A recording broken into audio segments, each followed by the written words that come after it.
हाँ जी बेटा जी, क्या हाल चाल आप सबका। तो बेटा आज फिफ्थ एपिसोड है इसका, तो रेजिडेंशियल स्टेटस पे ही चल रहे हैं।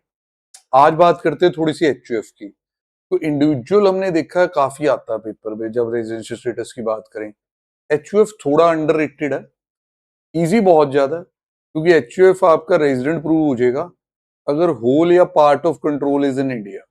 उसको नॉन रेजिडेंट प्रूव करने के लिए आपको ये प्रूव करना पड़ता था कि full control is outside India. ठीक है, इतना याद है। फिर अगर एचओएफ एक बार रेजिडेंट प्रूव हो गया तो बात होगी उसके कर्ता की, उस पे ऑर्डिनरी नॉट ऑर्डिनरी वाली कंडीशंस लगेंगी। उससे डिसाइड होगा कि क्या आपकी एचओएफ रेजिडेंट प्लस आरओआर है या एनओआर। आ जाओ क्वेश्चन में आ जाओ। Business affair of Gupta and son HUF. हमारे खुद के बच्चे समझ जाएंगे गुप्ता जी का क्वेश्चन आ गया। Are primarily managed from London. Gupta and son एक एचयूएफ है और वो अपना जो काम धंधा है वो लंदन से बैठ के ही चला रहे हैं। अभी तो लग रहा है कंट्रोल बाहर है। During the year 25-26 some crucial policy decision regarding the family business are taken at a board meeting in New Delhi. हो गया रेजिडेंट। और पढ़ने की मेरे को जरूरत नहीं, प्रूव करने की जरूरत नहीं। हाँ भाई, जिसको अब थोड़ा सा, भाई थोड़ा सा नहीं, खैर कह लो काफी भूला हुआ है, भाई साहब आपके लिए एचयूएफ को हम यहाँ से ले आते हैं, सिर्फ आपके लिए। तो एचयूएफ के बारे में आप लोग यहाँ से देखना चाहेंगे, ये ले। HUF would be resident in India अगर कंट्रोल मैनेजमेंट इज होली और partly in India. Non resident सिर्फ तभी अगर control management wholly outside India. बात खत्म। Gupta karta has been settle in London since 2010। तो कर्ता जी तो 2010 से लंदन में बैठे हैं। ओवर द पास्ट 15 ईयर बस वो विजिट करते हैं 55 डेज के लिए।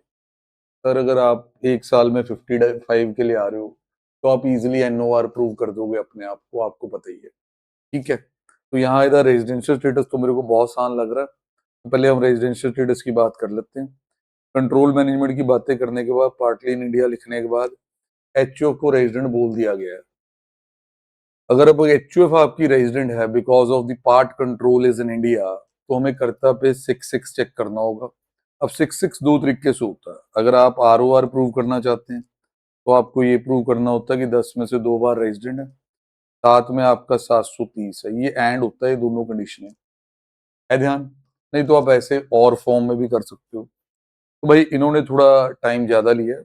हम अगर इसे अपने स्टाइल में करते, हम कहते कि भी देखो पिछले 7 साल का जो स्टे है वो 385 ही है। तो as long as you are proving कि आपके पिछले 7 साल में 729 या उससे कम है, तो आप होते हैं नॉट ऑर्डिनरी। तो मैं उतना ही करूंगा जैसे हम लोग क्लास में करते थे, R plus NOR. Okay, now किस तरह की इनकम है उसका जवाब आर प्लस एनओआर है। ये HUF profit from business in London है, कंट्रोल्ड फ्रॉम एचओ इन मुंबई है। 18 का 18 लाख इंडिया में टैक्स हो जाएगा। आर प्लस एनओआर के केस में ये चीज टैक्स होती है। फालतू की बातें कहाँ पैसा मिला वो देखने की जरूरत नहीं है। Interest paid by mister John non resident on a loan taken from HUF. Loan was utilised by John for a business carried on in Chennai. तो दिस इज 915 इंटरेस्ट की पेमेंट नॉन रेजिडेंट कर रहा है, और नॉन रेजिडेंट इस पैसे को India में यूज कर रहा है। तो 915 में वो बोलता था कि अगर नॉन रेजिडेंट इंडिया में पैसा यूज करेगा तो एक्रूड इन इंडिया होगा। एक्रूड इन इंडिया होगा तो सबके लिए टैक्सेबल है। ये तो आर प्लस एनओआर है। अगर ये एचयूएफ नॉन रेजिडेंट भी होती तब भी ये टैक्स हो जाता। और सुनते बेटा, अगली इनकम है रॉयल्टी मिली है एचयूएफ को लंदन में, इंडियन रेजिडेंट से ही मिली है किसी पेटेंट के बदले। जो यूटिलाइज कर रहा है resident located manufacturing unit located in Malaysia में। Now the resident is making the payment of royalty 916, and that resident person is utilizing this royalty for the purpose of business operation outside India. अब ये crude in India तो नहीं है, crude in India तो नहीं है, received in India भी नहीं है क्योंकि लंदन में रिसीव हुआ। सर आर प्लस एनओआर के केस में ना आप रिसीव्ड प्रूव कर पा रहे हैं ना आप एक्रूड प्रूव कर पा रहे हैं, तो किस बात का टैक्स। आर प्लस एनओआर ऐसी चीजों पे टैक्स नहीं दिया करते।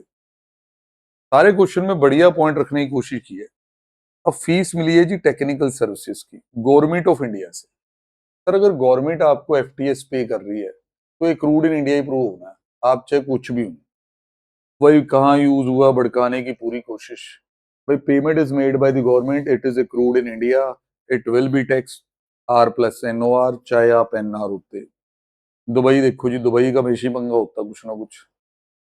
Rent from a commercial property in Dubai directly credited to London bank account, accrued Dubai में, रिसीव लंदन में, later in the year 2 lakh India में रिमिट हुआ ना, this is received and accrued both outside India, it will not be taxable in India बेटा, क्योंकि R+NOR में global income tax नहीं होती है, R+OR में होती है।